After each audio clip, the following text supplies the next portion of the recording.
अब आई मुद्दे की बात। 2-4 क्वेश्चन इसके करेंगे जो कि बहुत इंपॉर्टेंट है और समझ में नहीं आता है किसी को भी। थोड़ा आराम से समझना, जाने की जल्दी ना करें। जो क्लास में हैं, जो गए हैं वो ठीक है।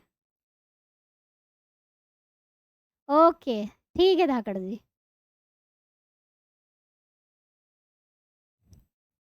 जिनका सिर दर्द होने लग गया वो भाग गए। चलो, CO2 कैसे रट लिया हैं? रट्टम रट्टा। रिड्यूसिंग एजेंट कौन सा नहीं होगा? तो बेटा ऑक्सीकरण अवस्था निकाल लो बढ़िया से। पहले हम कार्बन डाइऑक्साइड की कर लेते हैं, थोड़ा आराम से समझने की कोशिश करना।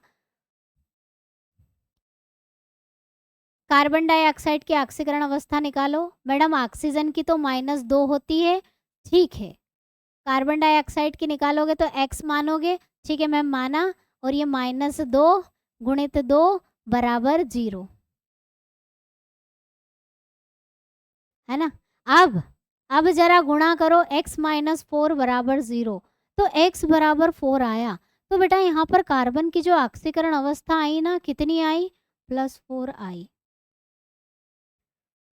देखो रिड्यूसिंग एजेंट पहचानना है, इसका मतलब तुम्हें क्या चाहिए? उसका ऑक्सीकरण होना चाहिए।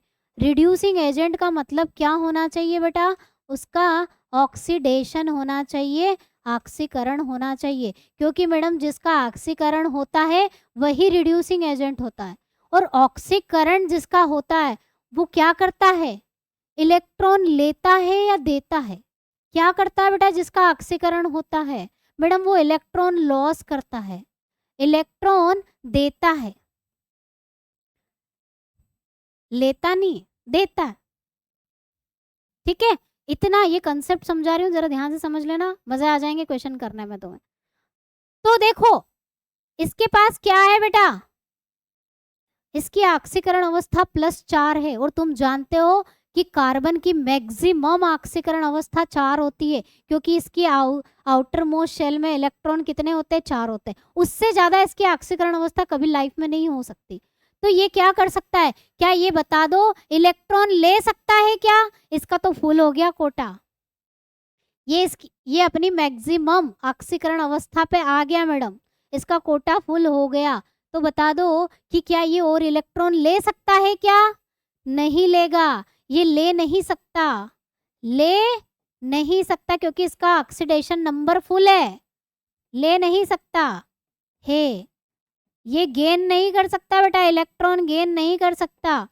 ठीक है, दे सकता है, ये दे सकता है, इसके पास बहुत सारे हैं, दे देगा। और जो दे देता है उसका क्या है? उसका ऑक्सीकरण, और वही क्या? Reducing agent. इसलिए रिड्यूसिंग एजेंट है, इसीलिए रिड्यूसिंग एजेंट है। अब तुम सल्फर डाइऑक्साइड की चेक कर लो। चलो हम सल्फर डाइऑक्साइड की चेक करते हैं। मैडम ये क्या है? तो सल्फर की ऑक्सीकरण अवस्था निकालो, कितनी आएगी मैडम? x-2 गुणित 2 बराबर 0, यानी कि x-4 बराबर 0, यानी कि x बराबर 4।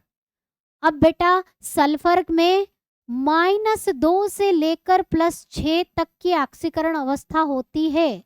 इस रेंज में ऑक्सीकरण अवस्था होती है, -2 -1 0 +1 2 3 4 5 6 तक होती है। तो ये इसकी कैपेसिटी है, ये इलेक्ट्रॉन दे भी सकता है और ले भी सकता है, ये दोनों करेगा। तो ये दोनों की तरह काम करेगा, दोनों, यानी कि ये ऑक्सीडाइजिंग एजेंट भी होगा, ऑक्सीडाइजिंग एजेंट भी होगा बेटा, और रिड्यूसिंग एजेंट भी होगा। अपचायक और ऑक्सीकारक दोनों होगा, दोनों हो सकता है। ठीक है, तो इसीलिए यहाँ पर पूछा क्या है प्रश्न में? हमें सिर्फ अपचायक पूछा है, रिड्यूसिंग एजेंट पूछा है। तीसरा वाला चेक करना चाहते हो? जी हाँ मैम, ये भी करा दो। चलो तो तीसरा वाला हम चेक करते हैं, जरा नाइट्रोजन डाइऑक्साइड को चेक करते हैं। नाइट्रोजन डाइऑक्साइड को चेक करो, नाइट्रोजन की ऑक्सीकरण अवस्था निकालो, कितनी आ रही है? कहोगे मैडम 2 दूना 4 आ रही है।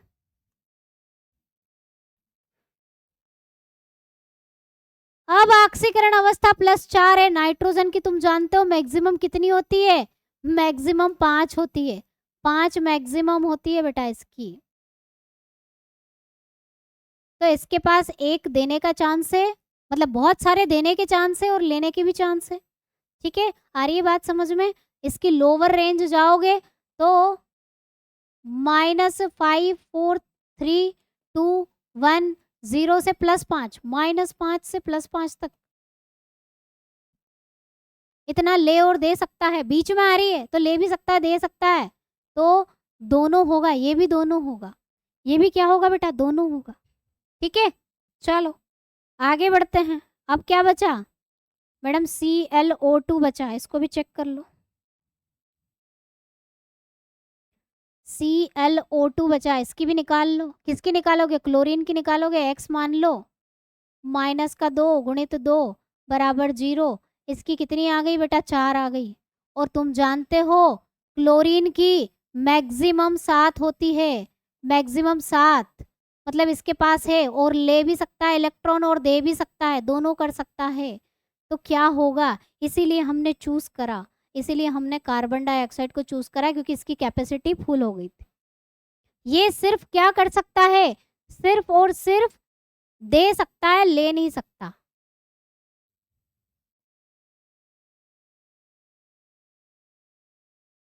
आ रही है बात समझ में? नहीं आई मैडम, चलो और कुछ क्वेश्चन 2-4 देख लेते हैं। ये वाला तो सबको याद होगा, which of the following is both oxidising agent and reducing agent. दोनों, जो दोनों की तरह काम करे बता दो। नहीं आया समझ में? बिल्कुल सही। क्यों, ऐसा क्यों है?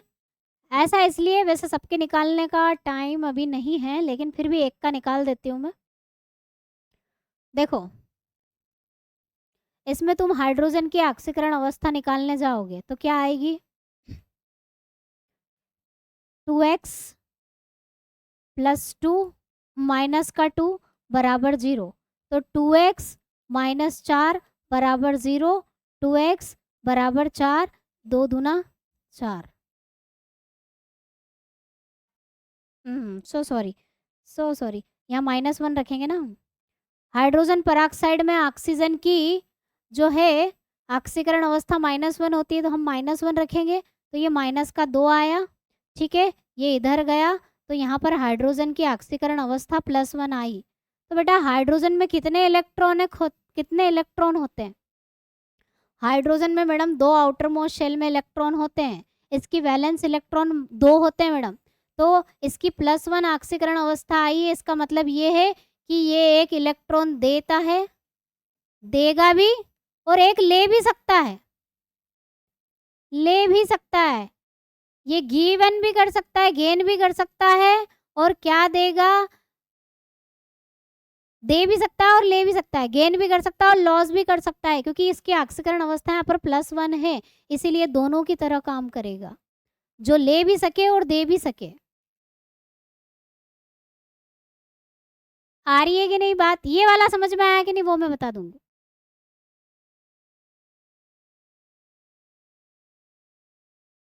अच्छा, हरी को समझ में नहीं आना, ये HNO3 का निकाल के बताती हूँ। देखो, ये HNO3 का निकालते हैं। यहाँ नाइट्रोजन की ऑक्सीकरण अवस्था निकालो। हाइड्रोजन की मैडम +1 होगी, नाइट्रोजन की X होती है, और ऑक्सीजन की हम सामान्यतः -2 मान के चलते हैं। 0 कर ली, 1 3 दूना -6 बराबर 0। यहाँ पर X का मान आ गया मैडम 5, नाइट्रोजन की ऑक्सीकरण अवस्था आ गई 5। तो बेटा, तो क्या है, ऑक्सीकरण अवस्था जो है नाइट्रोजन की मैक्सिमम 5 हो सकती है। मैक्सिमम कितनी हो सकती है, +5 हो सकती है, इससे ऊपर कभी नहीं जाएगी। कुछ भी कर लो, कुछ भी कर लो, इसके ऊपर इसकी ऑक्सीकरण अवस्था नहीं जाएगी, और उतनी ही इस यौगिक में इसकी है। तो तुम बता दो, क्या ये इलेक्ट्रॉन दे सकता है क्या? अगर देगा, अगर देगा तो इसके ऊपर प्लस चार्ज लगेगा और इसकी ऑक्सीकरण अवस्था 5 से 6 हो जाएगी। अगर ये इलेक्ट्रॉन देगा तो इसकी ऑक्सीकरण अवस्था क्या हो जाएगी बेटा, ऑक्सीडेशन नंबर क्या हो जाएगा, बढ़ेगा। ऑक्सीकरण नंबर बढ़ेगा इसका, तो क्या बढ़ना चाहिए? नहीं बढ़ना चाहिए ना। ऑक्सीकरण संख्या इसकी बढ़ नहीं सकती। हाँ, ये बात अलग है कि ये इलेक्ट्रॉन क्या करेगा, ले नहीं सकता।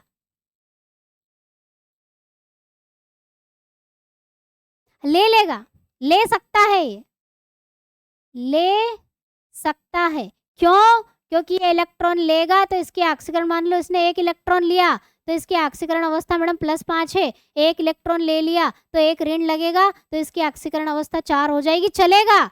लेकिन अगर इसने एक इलेक्ट्रॉन क्या कर लिया, दे दिया, तो इसकी ऑक्सीकरण अवस्था +1 यानी कि 6 हो जाएगी, जो कि पॉसिबल नहीं है, जो कि पॉसिबल नहीं है, क्योंकि मैक्सिमम 5 होना चाहिए, 5 से 6 नहीं होना चाहिए। अगर इलेक्ट्रॉन क्या कर लिया, दे देगा, अगर दे देगा तो देने पर प्लस चार्ज बढ़ता है कि नहीं बढ़ता है, ये 6 हो जाएगा, जो कि पॉसिबल नहीं है। लेकिन ये ले जरूर सकता है, लेने पर एक इलेक्ट्रॉन कम हो जाएगा, 4 हो जाएगी। तो ये किसकी तरह काम करेगा बेटा, ये तो पॉसिबल है नहीं, ये वाला पॉसिबल है मैडम, ये ले सकता है तो ले लेगा, जो लेता है, ठीक है। जो इलेक्ट्रॉन ग्रहण करता है उसका क्या होता है बेटा, रिडक्शन होता है, अपचयन होता है। और जिसका अपचयन होता है तुम जानते हो, वो ऑक्सीडाइजिंग एजेंट की तरह काम करेगा। तो ये सिर्फ और सिर्फ क्या है, ये सिर्फ और सिर्फ क्या है, आक्सीकारक है, अपचायक नहीं बन सकता किसी कंडीशन में। अब बताओ समझ में आया कि नहीं आया, अब बता दो कि समझ में आया कि नहीं आया। ऐसे किसी भी कंपाउंड को तुम चेक कर सकते हो कि ये ऑक्सीडाइजिंग एजेंट है कि नहीं है। आ रही है बात समझ में? कैसे चेक करना है बेटा, कैपेसिटी चेक कर लो।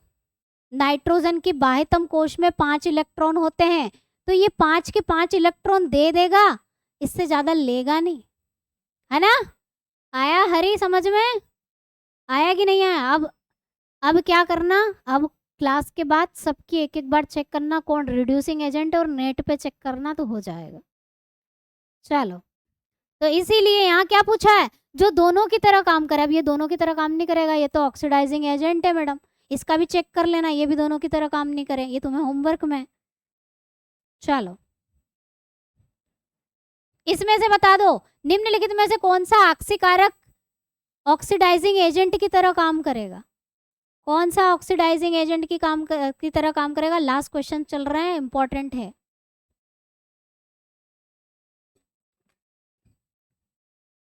थोड़ा सा एक बार खुद से रिवाइज करना, जिनको डाउट है बेटा आ जाएगा। कंसेप्ट मैंने बता दिया है क्या है। अभी इसका आपने चेक करा था, अभी मैंने नाइट्रिक एसिड का तुम्हें चेक करके बताया, ये रिड्यूसिंग एजेंट है, ये तो रिड्यूसिंग एजेंट था ना। अभी तो चेक करा, बस रटा रटा ही करो, अभी तो चेक करके बताया तुम्हें मैंने क्या है ये। Sorry, oxidising agent, oxidising agent है इसका, हमने अभी चेक करा, ऑक्सीडाइजिंग एजेंट है ये, हमने अभी चेक करा, ऑक्सीकारक है ये, क्योंकि इसका अपचयन हो रहा था। इसको भी तुम चेक कर सकते हो, इसको भी चेक करो।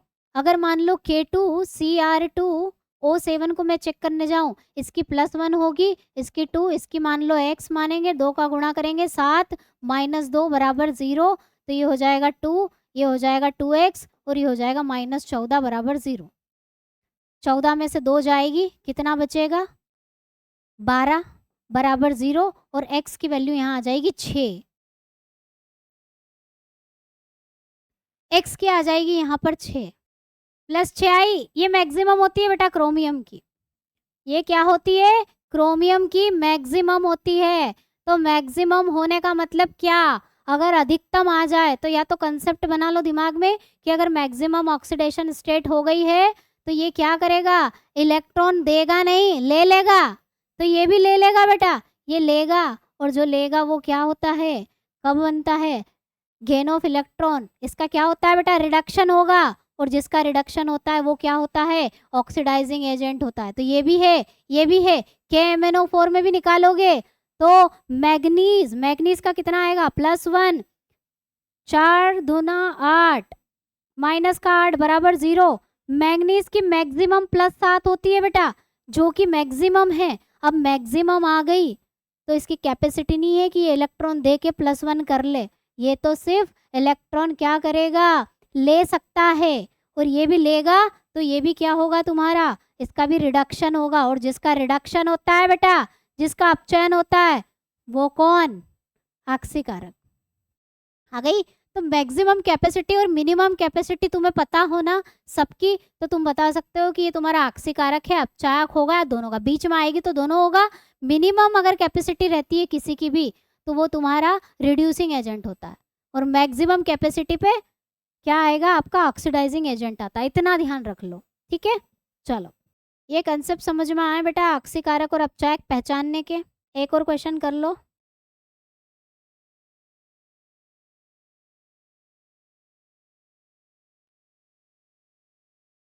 एक और प्रश्न कर लो। Which of the following is only oxidizing agent, सिर्फ और सिर्फ आक्सीकारक होगा कौन सा। सल्फर की ऑक्सीकरण अवस्था मैक्सिमम निकाल लो, यहाँ निकाल लो, यहाँ निकाल लो। और अगर जिसमें मैक्सिमम होगी, जिसमें मैक्सिमम आती है बेटा, जिसमें अधिकतम या ज्यादा ऑक्सीकरण नंबर या ऑक्सीकरण अवस्था आती है, वो तुम्हारा क्या करता है, अभी हमने कंसेप्ट बना लिया। ऑक्सीकरण अवस्था मैक्सिमम हो उसको बेटा क्या बोलते हैं, उसको बोलते हैं madam oxidising agent. Oxidising agent बोलते हैं, ऑक्सीकारक बोलते हैं। ये कंसेप्ट बना के काम चल जाएगा तुम्हारा। बस मैक्सिमम ऑक्सीकरण अवस्था निकाल लो। H2SO4 में निकालोगे सल्फर की, +2, 4 दूना -8 + x = 0, 6। मैडम मैक्सिमम आ गई, बधाई हो।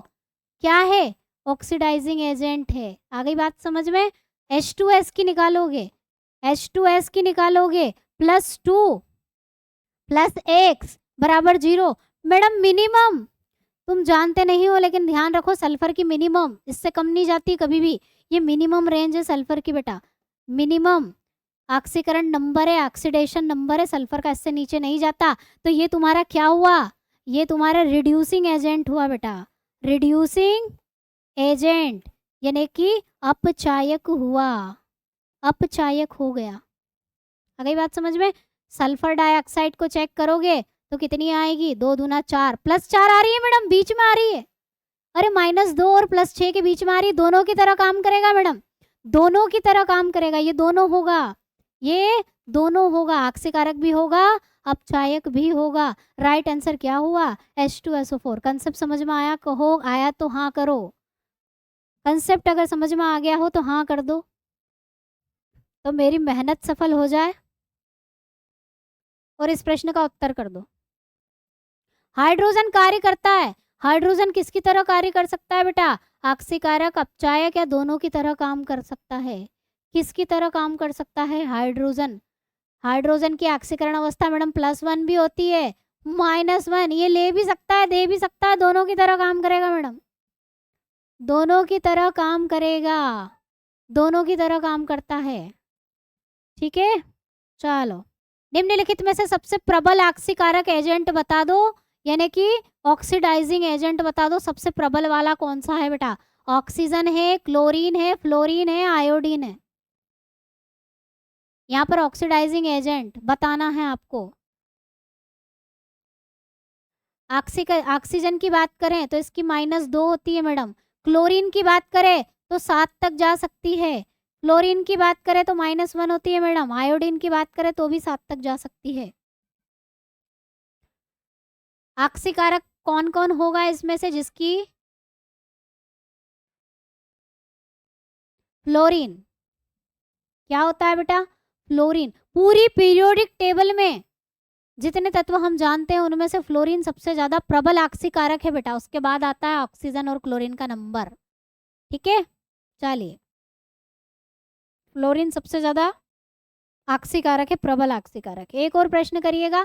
पोटेशियम परमैंगनेट का उपयोग पानी शुद्ध करने के लिए किया जाता है, क्यों, बता दो। Potassium permanganate is used to purify water because it is, क्या है ये, पोटेशियम परमैग्नेट का सूत्र याद कर लेना, लाल दवा के नाम से जाना जाता है, KMnO4, लाल दवा, कुएं की लाल दवा बोलते हैं इसको, पोटेशियम परमैग्नेट, रेड मेडिसिन। अब बता दो ये क्या है, आक्सीकारक है, रोगाणुनाशक है, अपचायक है, निक्षालन करने वाला है, लीचिंग करने वाला है, क्या है? क्या है? आक्सीकरण अवस्था निकाल लो, क्या है मैडम? +1। अगर भूल गए, वैसे तो रटा हुआ है, याद है, मैं भी मुझे भी जानती हूँ आक्सीकारक है, लेकिन हम मैग्नीज की निकाल लेते हैं। 4 दूना 8 बराबर 0, मैक्सिमम। बधाई हो, बधाई हो, मैक्सिमम ऑक्सीडेशन नंबर मैग्नीज का मैक्सिमम 7 होता है। सबसे ज्यादा ऑक्सीकरण अवस्था मैग्नीज के साथ होती है बेटा, 7 तक जाती है, तो मैक्सिमम ऑक्सीडेशन नंबर पर है मैडम ये। और कौन होता है वो? मैडम ऑक्सीडाइजिंग एजेंट होता है, ऑक्सीकारक है। रीजन कुएं की लाल दवा इसलिए बोलते हैं इसको क्योंकि ये ऑक्सीडाइजिंग एजेंट है। ये जो भी मटेरियल उपलब्ध है आपके पानी में उससे रिएक्शन करके प्रिसिपिटेट बना लेता है, अवक्षेप बना लेता है, ठीक है, जो कि छान लो, इसीलिए कुएं की लाल दवा बोलते हैं उसको। ओके, जाते जाते रेंसिडिटी, विकृत गंधिता की डेफिनेशन पढ़ के जाओ, क्वेश्चन इस बार आया था यहाँ से। खाने में उपस्थित वसा और तेल जो होता है वो हमारी वायुमंडल के ऑक्सीजन के साथ अभिक्रिया कर लेता है। ऑक्सीजन के साथ अभिक्रिया करना, ऑक्सीजन का जुड़ना क्या होता है बेटा? ऑक्सीडेशन हो जाता है, ऑक्सीडेशन यानी कि ऑक्सीकरण हो जाता है। तो हमारे पदार्थों का ऑक्सीकरण हो जाता है और ऑक्सीकरण होने से उनमें से स्मेल आने लगती है, खराब होने लगते हैं, जिसे कहते हैं क्या? जिसे कहते हैं रेंसिडिटी यानी कि विकृत गंधिता। ठीक है, इसके ऊपर क्वेश्चन आ जाते हैं। विकृत गंधिता से बचाओ, क्या करो? फूड को पैक कर दो नाइट्रोजन के साथ, इसलिए तो चिप्स के पैकेट में हवा भरी जाती है, नाइट्रोजन भरी जाती है। ठीक है, फूड पैकेट को एयर टाइट कंटेनर में रखो, नहीं होगी, ऑक्सीजन से बचा लो, कुछ नहीं होगा। ऐड कर दो एंटीऑक्सीडेंट, ऐड कर दो यानी कि रिड्यूसिंग एजेंट ऐड कर दो। अगर ऑक्सीकरण हो रहा है तो रिड्यूसिंग एजेंट यानी कि एंटीऑक्सीडेंट ऐड कर दो, या फिर लाइट से दूर रखो, लाइट से दूर रखो तो तुम्हारी जो रेंसिडिटी है, विकृत गंधिता नहीं होगी। ठीक है, ओके, तो यहाँ पर आई थिंक आप लोगों के ऑक्सीडेशन रिडक्शन के कंसेप्ट क्लियर हुए होंगे। इस क्लास को जिनको पहली बार देख रहे हैं बेटा, वो चाहते हैं कि हम ये करना चाहते हैं, हम सीखना चाहते हैं, तो इस 2 बार क्लास को देखना, उसके बाद क्वेश्चन सॉल्व करना। और फिर भी समझ में नहीं आया तो डाउट ग्रुप अपना है ही है यहाँ, या पर्सनली मैसेज कर देना, मैं डाउट क्लियर कर दूंगी। ठीक है, एग्जाम बहुत नज़दीक आ रही है तो बैच के प्राइस डाउन हो गए हैं। बैच जो ज्वाइन करना चाहते हैं, रिवीजन बैच जो ज्वाइन करना चाहते हैं, जिसमें हम एमसीक्यू से रिवीजन कर रहे हैं, जिनको एमसीक्यू रटने हैं, पढ़ने हैं, ठीक है, वो बैच ज्वाइन कर सकते हैं। 199 का बैच आपको प्रोवाइड किया जा रहा है, इससे डाउन नहीं जाएगा, इससे डाउन आपका बैच नहीं जाएगा, वैलिडिटी पर डिपेंड करता है। ठीक है, जितनी कम वैलिडिटी उतना बैच का प्राइस, तो आप ज्वाइन कर सकते हैं 199 में बैच आपका एग्जाम तक, जब तक आपकी एग्जाम जून जुलाई होगी तब तक आपके पास अवेलेबल रहेगा। हाँ भाई, क्रैश कोर्स बेटा, क्रैश कोर्स, जी हाँ, क्रैश कोर्स 199। हाँ, 2026 के लिए भी बैच अवेलेबल है। जिनको पूरे 2026 का पूरा साल चाहिए कि पूरा साल मैडम हमें आपका सपोर्ट मिले, तो आपको बैच डिस्काउंट में ज्वाइन नहीं करना है, आपका बैच का एक्चुअल जो प्राइस है उसी में ही आपको बैच मिलेगा, जो पूरे साल भर के लिए अभी से ज्वाइन करना चाहते हैं। चलिए, बहुत अच्छे हैं, जिनके स्कोर अच्छे हैं वो तो अच्छे ही हैं, लेकिन जिनके कम हैं वो अपना रिवीजन करते रहिए। बीच बीच में हम रिवीजन की क्लासेस लाते रहेंगे, जिसमें हमने पढ़ा है सिर्फ उसी के क्वेश्चन आपको सॉल्व करवाए जाएंगे। थोड़े से पेपर हार्ड इसलिए लिए जा रहे हैं कि हर तरह के क्वेश्चन से हम वाकिफ़ हो जाएं, इसीलिए हर तरह के हर लेवल के पेपर, कोई इजी कोई टफ आपको मिलेंगे ही मिलेंगे। और बीच बीच में हम रिवीजन क्लासेस लेकर आते रहेंगे आप लोगों के लिए, ताकि आप इजी वाले जो पढ़ चुके हैं क्वेश्चन उनका रिवीजन कर सकें। ठीक है, चलिए, एग्जाम टाइम पे मैराथन होगी भाई, एग्जाम टाइम पे ओके, तो मिलते हैं फिर नेक्स्ट क्लास में, तब तक के लिए जय हिंद, जय भारत, वंदे मातरम।